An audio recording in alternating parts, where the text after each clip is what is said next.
Hey les bambins, j'espère que vous allez bien, en tout cas moi ça va nickel. On se retrouve aujourd'hui pour une nouvelle vidéo sur plusieurs compétitions différentes qui auront lieu le 21 mars. Les barrages pour les qualifications pour l'Euro 2024 avec les matchs suivants: Pologne contre Estonie, Pays de Galles contre Finlande, Israël contre Islande, Bosnie-Herzégovine contre Ukraine, Géorgie contre le Luxembourg et enfin la Grèce contre le Kazakhstan.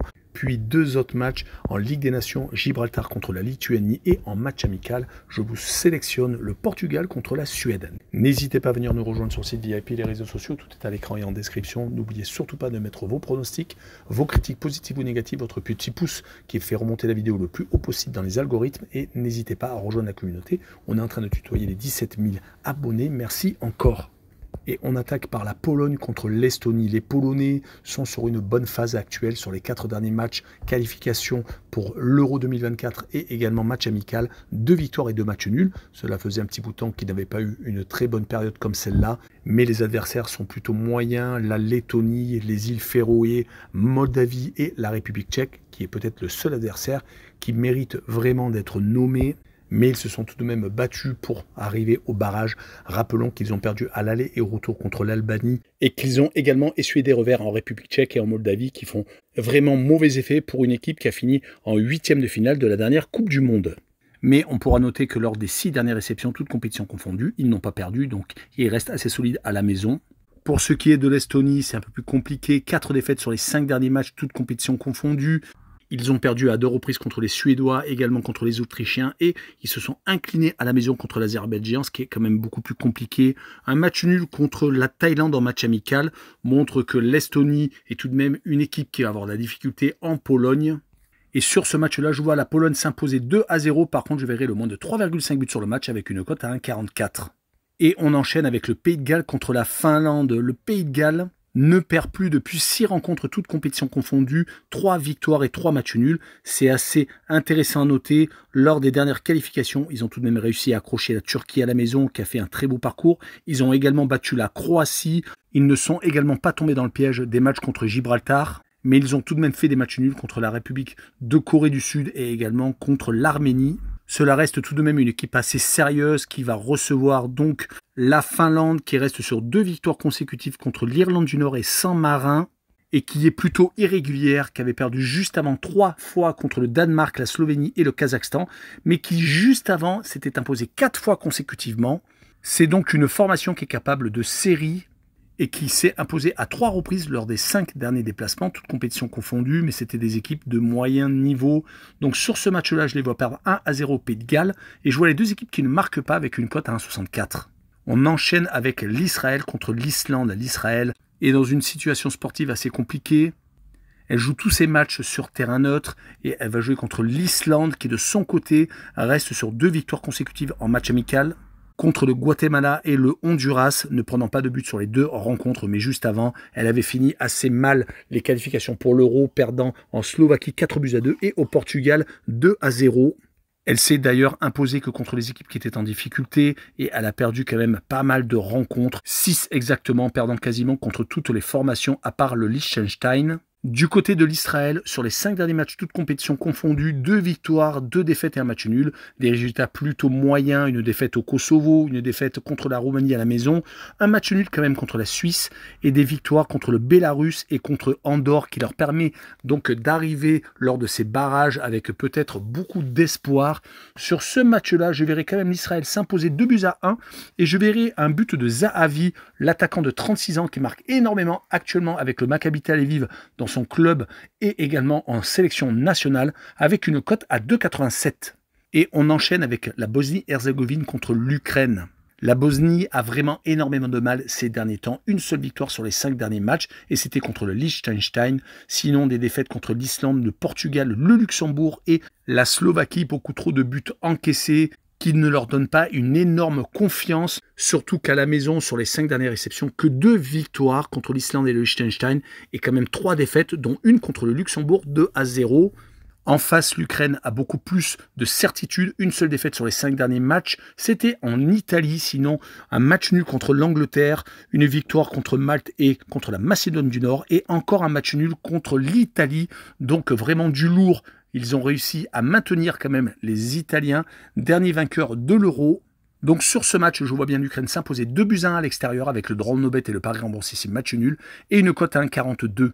Et on enchaîne avec la Géorgie contre le Luxembourg. Les Géorgiens restent sur une défaite en Espagne lors des 5 derniers matchs, toutes compétitions confondues. Mais ils ont su se redonner de la confiance, surtout à la maison, jouant la Thaïlande en match amical, gagnant 8-0, et contre Chypre en éliminatoire pour l'Euro, gagnant 4-0. Par contre, des matchs nuls contre l'Écosse, donc une défaite assez courte en Norvège. Le seul gros point négatif, c'est cette énorme défaite à la maison contre l'Espagne, 7-1. Mais la Géorgie est tout à fait capable d'être au niveau du Luxembourg, qui est beaucoup mieux qu'à une certaine époque où il prenait que des cartons. Là, ils arrivent tout de même à battre la Bosnie-Herzégovine 4-1, également bien entendu, et battent le Liechtenstein, mais des matchs nuls en Islande, seulement des courtes défaites contre la Slovaquie, qui était seconde à l'époque et qui jouait d'ailleurs cette seconde place avec le Luxembourg, mais qui ont finalement relégué les joueurs du Duché à la 3e place, et pour qu'ils disputent ces barrages. Sur cette rencontre, je verrais bien un match nul, un but partout, une petite surprise pour le Luxembourg avec le home no bet et le match nul remboursé victoire de la Géorgie à la maison et une cote à 1,54. Et on finira avec ces éliminatoires pour l'Euro 2024 avec la Grèce contre le Kazakhstan. Les Grecs étaient tombés dans un groupe très compliqué où il y avait les Pays-Bas, la France, également la République d'Irlande et Gibraltar. D'ailleurs, sur les 5 derniers matchs, toutes compétitions confondues, ils ont réussi à l'emporter à 2 reprises. On fait une seule défaite contre les Pays-Bas et on fait match nul d'ailleurs contre la France lors du dernier match de qualification en faisant 2 buts partout. Rappelons que les Grecs avaient tout de même réussi l'exploit, une année, de gagner l'Euro. Donc, ils sont tout à fait capables de se qualifier pour cette phase finale et ils vont jouer contre une équipe du Kazakhstan qui n'est pas non plus le dernier venu, qui a gagné 3 de ses 4 derniers matchs, battant la Finlande sans marin, ce qui était tout à fait normal, le Turkménistan, ça c'était en match amical, mais ils se sont inclinés de justesse, par exemple au Danemark, 3-1 et également en Slovénie, mais c'est une équipe qui est tout à fait capable de faire des résultats à l'extérieur, gagnant 3 de ses 5 derniers déplacements. Sur cette rencontre, je verrai la Grèce s'imposer, mais justement 2-1 avec les Grecs qui marquent le plus de 1,5 buts sur le match et une cote à 1,63. On passe à l'avant-dernière rencontre de cette vidéo avec la Ligue des Nations et un match entre Gibraltar et la Lituanie, théoriquement très déséquilibré, car Gibraltar vient de perdre ses 10 derniers matchs, toutes compétitions confondues. Ils n'ont pas obligatoirement pris énormément de gros cartons, à part contre la France, où ils ont perdu 14-0. Oui, vous entendez bien, 14-0. Sinon, la plus grosse défaite était contre les Pays-Bas, 6-0. Sinon, ils ont tendance quand même, contre les grosses équipes, à perdre. Mais contre des équipes de leur niveau, ils avaient réussi à battre le Liechtenstein et Andorre. On est tout de même sur un autre niveau. Du côté de la Lituanie, c'est quand même beaucoup mieux. Une victoire nulle et 3 défaites seulement. Les 3 défaites ont été au Monténégro contre Chypre et contre la Serbie. Ils ont réussi à s'imposer en Bulgarie 2-0. Et on fait match nul quand même contre la Hongrie, qui est une équipe qui est en train de remonter après ses lustres d'antan. Les Lituaniens avaient par exemple réussi à accrocher un 0-0 en Grèce en match amical en mars 2023. Donc sur cette rencontre, je verrai bien une victoire simple 1-0 des Lituaniens à l'extérieur et je verrai quand même le moins de 2,5 buts sur le match avec une cote à 1,72. Et on finira avec le match amical entre le Portugal et la Suède, une très belle rencontre en perspective, mais le Portugal reste quand même tout de même favori, car ils enchaînent les succès, toutes compétitions confondues. Il faut remonter à 11 matchs pour voir une défaite des Portugais. C'était lors de la Coupe du Monde contre le Maroc en décembre 2022. Sinon, depuis, ils ont enchaîné que des victoires, battant des équipes de moindre facture comme le Liechtenstein, le Luxembourg, la Bosnie-Herzégovine, l'Islande, voire la Slovaquie. Et ils ont surtout fait 9 clean sheets sur les 10 derniers matchs, ne prenant que 2 buts lors du match au sommet de la poule contre la Slovaquie. Leur adversaire est la Suède et les Suédois ne sont peut-être pas au mieux. 3 seules victoires sur les 5 derniers matchs, toutes à domicile contre la Moldavie, l'Estonie à 2 reprises. Mais quand on voit des résultats comme le match nul en Belgique et dans la foulée une défaite 3-0 en Azerbaïdjan, on s'aperçoit que la Suède n'est pas régulière. Et sur cette rencontre, je vois les Portugais s'imposer 3-0 sans coup férir avec les Portugais qui marquent le plus de 2 buts sur le match et une cote à 1,83. Voilà, on en a fini avec cette vidéo assez courte. N'hésitez pas à venir nous rejoindre. Tchou les bambing!